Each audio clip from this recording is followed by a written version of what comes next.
Since the Mother Emanuel Church shooting, the whole country's been watching South Carolina and the fight to take down the Confederate flag from the statehouse grounds. According to the Charleston Post and Courier, 2/3 of the state legislature now support taking down the flag, enough for the bill to pass. One of the most important voices in that debate has been State Senator Paul Thurmond, son of the late U.S. Senator Strom Thurmond. He spoke on the Senate floor, on the state Senate floor last week, about what that flag stands for and why it must come down.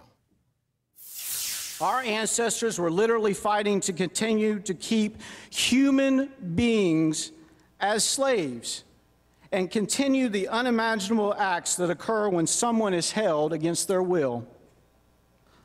I am not proud of this heritage. We must take down the Confederate flag, and we must take it down now. But if we stop there, we have cheated ourselves out of an opportunity to start a different conversation about healing in our state. I am ready. Let us start the conversation.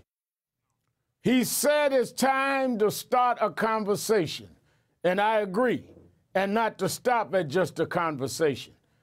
I did something last week I never thought I would do. I called State Senator Thurmond because it's a painful and awkward history we share.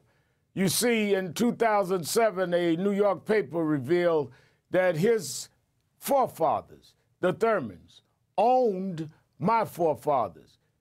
A woman named Anna Thurmond, married to Alexander Sharpton, owned a young boy called Coleman, who was my great-grandfather. Despite the awkwardness and the pain, I saw the power in what he said and reached out to thank him for taking that position on the floor and saying we must start a conversation and not end there.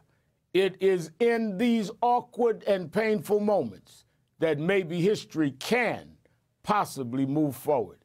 In that spirit, you're watching something you will not see on television often. Joining me is South Carolina State Senator Paul Thurmond. Senator, thank you for being here tonight. Thank you, Reverend, for having me. Well, what made you decide the Confederate flag should come down, and why was it important for you to speak about it? Well, I'll tell you, the events of that Wednesday night were horrible. I woke up Thursday morning to having a bunch of text messaging and information about it, and it was just shocking that 9 people had been massacred in my town, in my state, and in this country. And as a result, I had gone to a prayer vigil.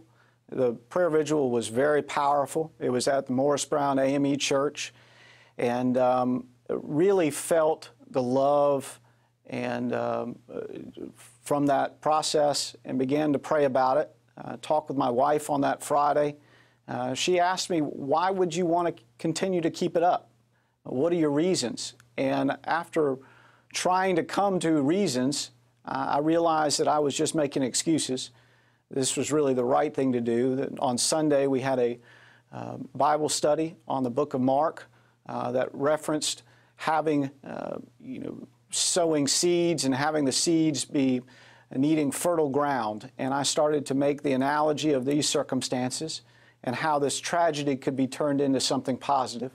And by Monday morning, let me step back a little bit. On Sunday afternoon, the families of these victims showed a tremendous grace and forgiveness to this monster, and one in which I know that they had to have been led by the Holy Spirit, and one in which I would be very challenged to do myself. And so on Monday morning, I woke up and I wrote that speech, and I joined the governor Monday afternoon, and then Tuesday I gave the speech in hopes of trying to convince my fellow legislators that this was the right thing to do. I will be the first to tell you it was not the comfortable process for me. The most comfortable thing would just be to stand by that kind of statement that there was a compromise and should go along with the compromise.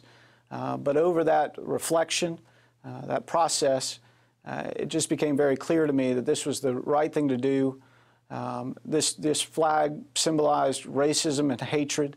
These radical groups continue to take this flag and use it in such ways to really perpetuate racism and hatred.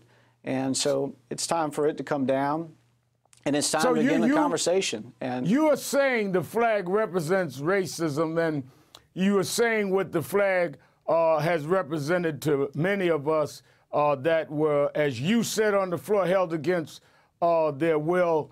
And many of us have a lot of personal, you and I have personal history, but we can't move forward by dismissing the past, but we can contextualize it and not duck from the uncomfortable position of dealing with things and moving forward. You served there in the state Senate with Senator Pinckney, who was killed in that church. You knew him, and you even went a step further and supported the camera on police bill, and why that became important. Did the fact that Senator Pinckney, someone you knew and advocated that, also make you have the courage to step outside of your comfort zone and the comfort zone of a lot of Republicans? Reverend, absolutely. Senator Pinckney is a man of God. He was somebody that, even in public service, he never got riled up. He was always calm and very direct and would listen to you. And he had a passionate voice when it came to the body camera bill. He gave one of the most amazing speeches in regards to Thomas, and it just made it very clear his tremendous capability.